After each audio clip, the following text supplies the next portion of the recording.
भगवद गीता अध्याय 16 श्लोक 3। क्षमाधृतिः शौचम् अद्रोहो नातिमानिता भवन्ति सम्पदम् दैवीम् अभिजातस्य भारत। तेज महापुरुषों का संग मिलने पर उनके प्रभाव से प्रभावित होकर साधारण पुरुष भी दुर्गुण दुराचारों का त्याग करके सद्गुण सदाचारों में लग जाते हैं। महापुरुषों की उस शक्ति को ही यहाँ तेज कहा है। ऐसे तो क्रोधी आदमी को देखकर भी लोगों को उसके स्वभाव के विरुद्ध काम करने में भय लगता है, परंतु यह क्रोधरूप दोष का तेज है। साधक में दैवी संपत्ति के गुण प्रकट होने से उसको देखकर दूसरे लोगों के भीतर स्वाभाविक ही सौम्य भाव आते हैं, अर्थात उस साधक के सामने दूसरे लोग दुराचार करने में लज्जित होते हैं, हिचकते हैं और अनायास ही सद्भाव पूर्वक सदाचार करने लग जाते हैं। यही उन दैवी संपत्ति वालों का तेज प्रभाव है। क्षमा बिना कारण अपराध करने वाले को दंड देने की सामर्थ्य रहते हुए भी उसके अपराध को सह लेना और उसको माफ कर देना क्षमा है। यह क्षमा मोह ममता भय और स्वार्थ को लेकर भी की जाती है।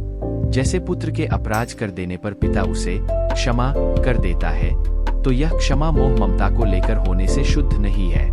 इसी प्रकार किसी बलवान एवं क्रूर व्यक्ति के द्वारा हमारा अपराध किए जाने पर हम भयवश उसके सामने कुछ नहीं बोलते, तो यह क्षमा भय को लेकर है। हमारी धन संपत्ति की जांच पड़ताल करने के लिए इंस्पेक्टर आता है, तो वह हमें धमकाता है, अनुचित भी बोलता है और उसका ठहरना हमें बुरा भी लगता है, तो भी स्वार्थ हानि के भय से हम उसके सामने कुछ नहीं बोलते, तो यह क्षमा स्वार्थ को लेकर है। पर ऐसी क्षमा वास्तविक क्षमा नहीं है। वास्तविक क्षमा तो वही है जिसमें हमारा अनिष्ट करने वाले को यहाँ और परलोक में भी किसी प्रकार का दंड न मिले, ऐसा भाव रहता है। क्षमा मांगना भी दो रीति से होता है। एक, हमने किसी का अपकार किया तो उसका दंड हमें न मिले, इस भय से भी क्षमा मांगी जाती है, परंतु इस क्षमा में स्वार्थ का भाव रहने से यह ऊंचे दर्जे की क्षमा नहीं है। दो, हमसे किसी का अपराध हुआ तो अब यहाँ से आगे उम्र भर ऐसा अपराध फिर कभी नहीं करूंगा, इस भाव से जो क्षमा मांगी जाती है वह अपने सुधार की दृष्टि को लेकर होती है, और ऐसी क्षमा मांगने से ही मनुष्य की उन्नति होती है। मनुष्य क्षमा को अपने में लाना चाहे तो कौन सा उपाय करे? यदि मनुष्य अपने लिए किसी से किसी प्रकार के सुख की आशा न रखे और अपना अपकार करने वाले का बुरा न चाहे, तो उसमें क्षमा भाव प्रकट हो जाता है। तृतीय, किसी भी अनुकूल या प्रतिकूल परिस्थिति में विचलित न होकर अपनी स्थिति में कायम रहने की शक्ति का नाम धृति धैर्य है।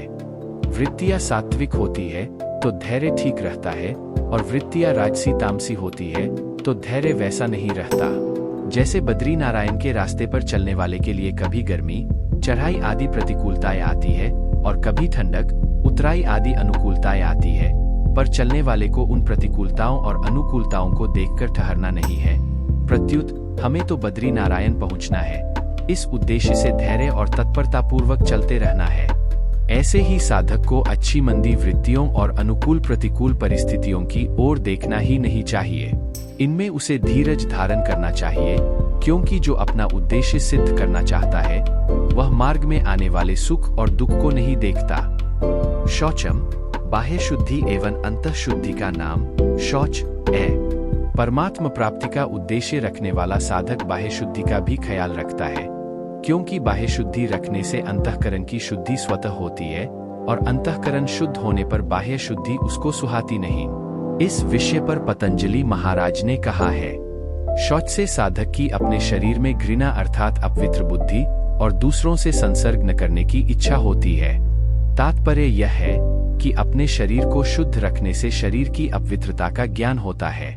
शरीर की अपवित्रता का ज्ञान होने से संपूर्ण शरीर इसी तरह के है, इसका बोध होता है। इस बोध से दूसरे शरीरों के प्रति जो आकर्षण होता है उसका अभाव हो जाता है, अर्थात दूसरे शरीरों से सुख लेने की इच्छा मिट जाती है। बाह्य शुद्धि चार प्रकार से होती है। एक, शारीरिक, दो, वाचिक, तीन, कौटुंबिक और चार, आर्थिक।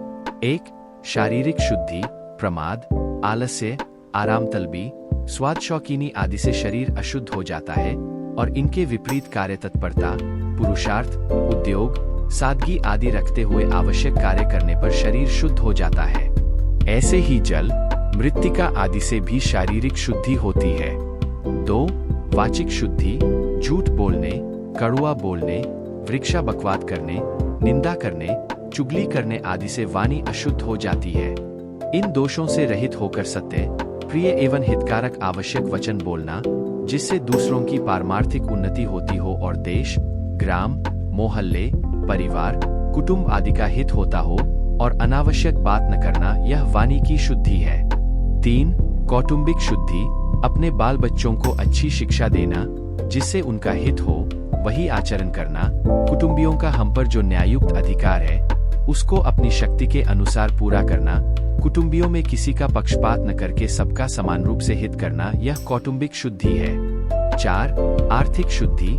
न्याययुक्त, सत्यतापूर्वक, दूसरों के हित का बर्ताव करते हुए जिस धन का उपार्जन किया गया है, उसको यथाशक्ति आरक्षित, अभावग्रस्त, दरिद्री, रोगी, अकाल पीड़ित, भूखे आदि आवश्यकता वालों को देने से एवं गौ, स्त्री, ब्राह्मणों की रक्षा में लगाने से द्रव्य की शुद्धि होती है। त्यागी वैरागी तपस्वी संत महापुरुषों की सेवा में लगाने से एवं सद्ग्रंथों को सरल भाषा में छपवाकर कम मूल्य में देने से तथा उनका लोगों में प्रचार करने से धन की महान शुद्धि हो जाती है। परमात्मा प्राप्ति का ही उद्देश्य हो जाने पर अपनी स्वयं की शुद्धि हो जाती है। स्वयं की शुद्धि होने पर शरीर, वाणी, कुटुंब, धन आदि सभी शुद्ध एवं पवित्र होने लगते हैं। शरीर आदि के शुद्ध हो जाने से वहाँ का स्थान, वायुमंडल आदि भी शुद्ध हो जाते हैं। बाह्य शुद्धि और पवित्रता का ख्याल रखने से शरीर की वास्तविकता अनुभव में आ जाती है, जिससे शरीर से अनहतामता छोड़ने में सहायता मिलती है। इस प्रकार यह साधन भी परमात्मा प्राप्ति में निमित्त बनता है। अद्रोह। बिना कारण अनिष्ट करने वाले के प्रति भी अंतःकरण में बदला लेने की भावना का न होना, अद्रोह है। साधारण व्यक्ति का कोई अनिष्ट करता है तो उसके मन में अनिष्ट करने वाले के प्रति द्वेष की एक गांठ बंध जाती है कि मौका पड़ने पर मैं इसका बदला ले ही लूंगा। किंतु जिसका उद्देश्य परमात्मा प्राप्ति का है, उस साधक का कोई कितना ही अनिष्ट क्यों न करे, उसके मन में अनिष्ट करने वाले के प्रति बदला लेने की भावना ही पैदा नहीं होती। कारण कि कर्मयोग का साधक सबके हित के लिए कर्तव्य कर्म करता है, ज्ञानयोग का साधक सबको अपना स्वरूप समझता है, और भक्तियोग का साधक सब में अपने इष्ट भगवान को समझता है। अत वह किसी के प्रति कैसे द्रोह कर सकता है। नातिमानिता एक मान्यता होती है और एक अतिमानिता होती है। सामान्य व्यक्तियों से मान चाहना मान्यता है, और जिनसे हमने शिक्षा प्राप्त की, जिनका आदर्श ग्रहण किया और ग्रहण करना चाहते हैं, उनसे भी अपना मान, आदर सत्कार चाहना अतिमानिता है। इन मान्यता और अतिमानिता का न होना नातिमानिता है। स्थूल दृष्टि से मान्यता के दो भेद होते हैं। एक, सांसारिक मान्यता धन, विद्या, गुण, बुद्धि, योग्यता, अधिकार, पद, वर्ण, आश्रम आदि को लेकर दूसरों की अपेक्षा अपने में एक श्रेष्ठता का भाव होता है कि मैं साधारण मनुष्यों की तरह थोड़े ही हूँ, मेरा कितने लोग आदर सत्कार करते हैं। वे आदर करते हैं तो यह ठीक ही है, क्योंकि मैं आदर पाने योग्य ही हूँ। इस प्रकार अपने प्रति जो मान्यता होती है, वह सांसारिक मान्यता कहलाती है। 2. पारमार्थिक मान्यता प्रारंभिक साधन काल में जब अपने में कुछ दैवी संपत्ति प्रकट होने लगती है, तब साधक को दूसरों की अपेक्षा अपने में कुछ विशेषता दिखती है। साथ ही दूसरे लोग भी उसे परमात्मा की ओर चलने वाला साधक मानकर उसका विशेष आदर करते हैं, और साथ ही साथ ये साधन करने वाले हैं, अच्छे सज्जन हैं, ऐसी प्रशंसा भी करते हैं। इससे साधक को अपने में विशेषता मालूम देती है, पर वास्तव में यह विशेषता अपने साधन में कमी होने के कारण ही दिखती है। यह विशेषता दिखना पारमार्थिक मान्यता है। जब तक अपने में व्यक्तित्व, एकदेशीयता, परिच्छिन्नता रहता है, तभी तक अपने में दूसरों की अपेक्षा विशेषता दिखाई दिया करती है। परंतु ज्यों-ज्यों व्यक्तित्व मिटता चला जाता है, त्यों ही त्यों साधक का दूसरों की अपेक्षा अपने में विशेषता का भाव मिटता चला जाता है। अंत में इन सभी मान्यताओं का अभाव होकर साधक में दैवी संपत्ति का गुण, नातिमानिता प्रकट हो जाती है। दैवी संपत्ति के जितने सद्गुण सदाचार है, उनको पूर्णतया जागृत करने का उद्देश्य तो साधक का होना ही चाहिए। हाँ, प्रकृति, स्वभाव, कि भिन्नता से किसी में किसी गुण की कमी तो किसी में किसी गुण की कमी रह सकती है, परंतु वह कमी साधक के मन में खटकती रहती है और वह प्रभु का आश्रय लेकर अपने साधन को तत्परता से करते रहता है। आथ भगवत कृपा से वह कमी मिटती जाती है। कमी ज्यों-ज्यों मिटती जाती है त्यों-त्यों उत्साह और उस कमी के उत्तरोत्तर मिटने की संभावना भी बढ़ती जाती है। इससे दुर्गुण दुराचार सर्वथा नष्ट होकर सद्गुण सदाचार अर्थात दैवी संपत्ति प्रकट हो जाती है। भगवान कहते हैं कि हे अर्जुन, ये सभी दैवी संपत्ति को प्राप्त हुए मनुष्यों के लक्षण हैं। परमात्म प्राप्ति का उद्देश्य होने पर ये दैवी संपत्ति के लक्षण साधक में स्वाभाविक ही आने लगते हैं। कुछ लक्षण पूर्व जन्मों के संस्कारों से भी जागृत होते हैं, परंतु साधक इन गुणों को अपने नहीं मानता और न उनको अपने पुरुषार्थ से उपार्जित ही मानता है। प्रत्युत गुणों के आने में वह भगवान की ही कृपा मानता है। कभी ख्याल करने पर साधक के मन में ऐसा विचार होता है कि मेरे में पहले तो ऐसी वृत्तियां नहीं थीं, ऐसे सद्गुण नहीं थे, फिर ये कहाँ से आ गए? तो ये सब भगवान की कृपा से ही आए हैं। ऐसा अनुभव होने से उस साधक को दैवी संपत्ति का अभिमान नहीं आता।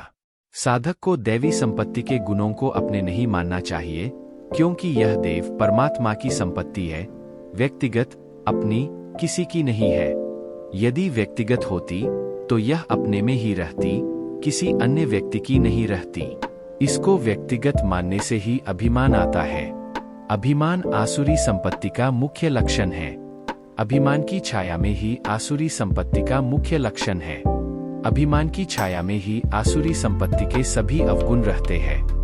यदि दैवी संपत्ति से आसुरी संपत्ति अभिमान पैदा हो जाए तो फिर आसुरी संपत्ति कभी मिटेगी ही नहीं, परंतु दैवी संपत्ति से आसुरी संपत्ति कभी पैदा नहीं होती। प्रत्युत दैवी संपत्ति के गुणों के साथ साथ आसुरी संपत्ति के जो अवगुण रहते हैं उनसे ही गुणों का अभिमान पैदा होता है, अर्थात साधन के साथ कुछ कुछ असाधन रहने से ही अभिमान आदि दोष पैदा होते हैं। जैसे किसी को सत्य बोलने का अभिमान होता है तो उसके मूल में वह सत्य के साथ साथ असत्य भी बोलता है, जिसके कारण सत्य का अभिमान आता है।